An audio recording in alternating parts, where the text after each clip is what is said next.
Why is English spelling so weird? If you're watching this video, I'm going to assume that at some point in your life you learned or are still learning to spell and read in English. If you are or have, you'll know that the spelling is a bit all over the place. I before E, except that letter is actually silent and that CH is actually pronounced like a sh because, and so on. Why is it the case that other languages like Spanish and Dutch are generally spelled exactly like they're pronounced? And why is it that British and American English are always arguing about S and Z and whether or not it's finally time to forget you? The inspiration from this video actually came from an article by someone working at Duolingo, so some of it is based on that as well as some of my own experience as an early medieval historian and researcher and somewhat linguist at the same time. So a lot of the time, English words are spelled based on how they were pronounced a long time ago, rather than today. That's the takeaway message of why English spelling is so weird. Some of these words go right back to Old English. This is the earliest type of English as a distinct language that we have. Now, the earliest English we have was actually written in runes, an alphabet specifically designed for spelling out the Germanic languages. Now, for Old English and for the Frisian language at the time, rune carvers even made new symbols to represent the changing sounds of the language. And so these runes are called the Anglo-Saxon or Anglo-Frisian Futhorc. The Latin alphabet, which is the one we're still using today to write English, came into Britain via both Irish and continental monks in the 6th and 7th centuries. Now, it had already been there in the Roman period, but when the Romans pulled out, we believe that writing in the Latin alphabet was also lost in mainland Britain, but that it had to be reintroduced. Now, the Latin alphabet, unlike runes, these letters didn't always directly correspond to the sounds of Old English, because the Latin alphabet, as it says in the name, had been made to correspond to the sounds of Latin. Now, several runic symbols did actually make their way into the Latin alphabet as it was being written in Britain. These include the win, the thorn, and the ev. Now, other letters were also used for different sounds, like the ash, which is a combination of the letters A and E into a digraph to represent the a sound in Old English, as in cat today. Now, when these early writers of English wrote, they would largely spell words based on how the words were pronounced. So there's quite a lot of variety between individual preference of spelling, the time periods, and also regional dialects, which can all be seen on the page. Now, the Old English period looks to be cut off abruptly in 1066 with the Norman conquest, though in reality people would continue to speak just as they had done in 1065, the next year, and in 1067, and so on. Now, while the base English language went on being spoken, the language was then influenced by new words and new sounds from Norman French, the language being spoken by the new Norman rulers of the country. Now, a lot of the time, these new words were actually doublets of already existing words from the Old English vocabulary. So sometimes these new Norman French words would have a slightly different meaning, or in some cases be seen as slightly higher class. So famous examples of these are animal versus meat labels, with the Old English derived cow, pig, and chicken versus the Norman French derived beef, pork, and poultry. Other examples can be found everywhere in the language, like wood versus forest, will versus testament, and peace versus quiet, and many more. In fact, they're often used together, which is quite interesting. So, scribes writing in this period were often doing so under the orders from the Norman higher classes, and sometimes they had themselves come over from France, so that these French spelling conventions were adopted when writing these new Norman French words in texts.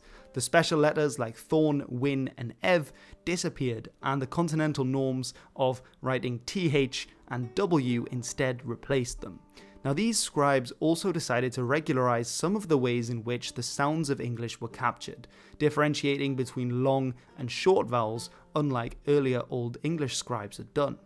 Now, this may have helped other readers and writers for whom English was not their first language, thinking in particular about Norman scribes coming over from France.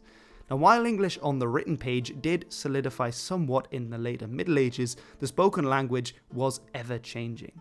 Scribes would decide on the correct spellings, but within a few generations, the way of saying the word would have changed to the extent that the spelling no longer matched how the man in the street would say it. Now, this was particularly the case following the Great Vowel Shift, which occurred between the 15th and the 18th century. That's not to be confused with the Great Bowel Shift, which was a completely different and rather more smelly affair. It's thanks to this shift in vowels that we can now pronounce it ride as opposed to read, goose instead of goose, and geese instead of geese. As we can see from the spellings though, the way these words are written holds true to the pre-vowel shift pronunciation. English spelling started to solidify further following the introduction of the printing press into England in 1476. This led to the first dictionaries and written standards for how certain words were spelled rather than going off pronunciation alone. When England and later Britain founded colonies, writers in America like Noah Webster would write dictionaries based on certain American conventions of pronunciation and spelling, which is why today's British English and American English differ in particular words. So if English became more standardized following wide-scale printing in dictionaries, then why weren't the spelling inconsistencies ironed out as is the case in other languages? One factor is that already from the Old English period, English tended to borrow lots of words from other languages. Take for example the words shirt and skirt. Now the first is the Old English word, where it was spelled S-C-I-Y-R-T. Now the C was pronounced in Old English like a sh. The second word is the same word from the same root, but it came into Old English through Old Norse, where the sound had remained as a K. So while the SC spelling was updated to an SH, the original Old Norse sounding SK has stayed ever since. Now English writers throughout history have often copied words over exactly as they found them in other languages. Take the words cheese, chef, and cholesterol. All three words are spelled with a CH, but all three are from different language origins. Cheese is from Old English, where that C was pronounced as a CH, a ch, when before a front vowel like E, E, A, while it was pronounced as a k when before back vowels like oo, oo, Middle English scribes started differentiating between these two varieties of C and marked one with a CH when before the front vowels. Now these same scribes started using Norman French words like chef, as in French the CH was used for the sound sh, despite this being different to the Old English ch sound. This is partially also because of the origin of French coming from Latin and changing spelling conventions to mark out a sh from a Latin k.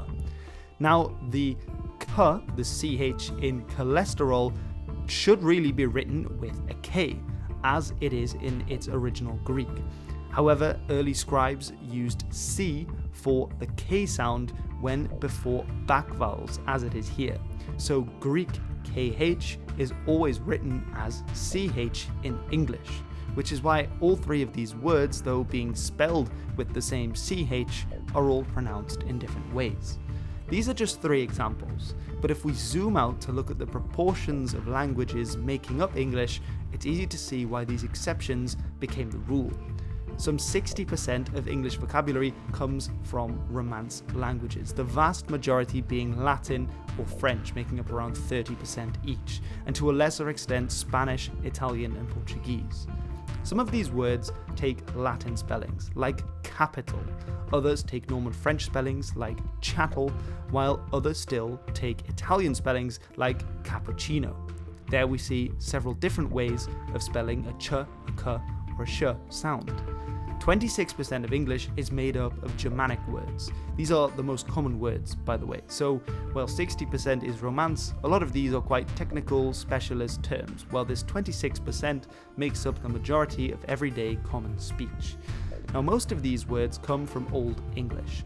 though there's also some Old Norse thrown in there, as we've already seen. Dutch also influenced the language, especially in the 17th century with particular maritime terminology. So this is why we have words like yacht and schooner, which look pretty funny when written down because they're based on the Dutch jacht, meaning hunt, and schoner, a type of ship. Some 10% of English is made up of borrowed words from a whole range of languages, and sometimes there are several ways of spelling these words depending on how it's transcribed, especially if this language of origin uses a different alphabet to our own. Take for example the Russian word Tsar, which has variously been spelt and continues to be spelled T-S-A-R, T-Z-A-R, C-S-A-R, or C-Z-A-R. Given that English is spoken in so many different places in the world, it doesn't have a single body regulating the use of the language, as is the case for Dutch and German, for example. And so it has never had official spelling reforms, unlike the aforementioned pair. Now, can you imagine what English spelling would look like if there were to be such a reformation? Yacht could be spelled Y-O-T. Cheese could be spelled C-H-I-I-Z. Or you could take a leaf out of the Frisian book and decide to get rid of the CH, which doesn't really make sense to spell cheese, and just have T-S-I-I-Z, for example. And chef could be spelled S-H-E-F. Or we could do away with the H altogether and start putting dots on top of C's and S's, as sometimes was done in the Old English period and continues to be done in other languages, when we want to say ch and sh. Let me know in the comments, how would you organize it all? Which rules would you make? Or let me know if you're happy with the way that English is spelled today and don't think it should be changed.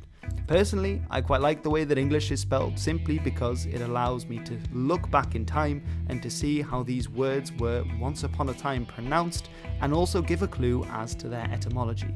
It's really quite helpful for us looking back in time to be able to see where certain words came from and the influence of loanwords and other languages on the English language itself. But for now, I have been Hilbert, and this has been the confusing history of English spelling.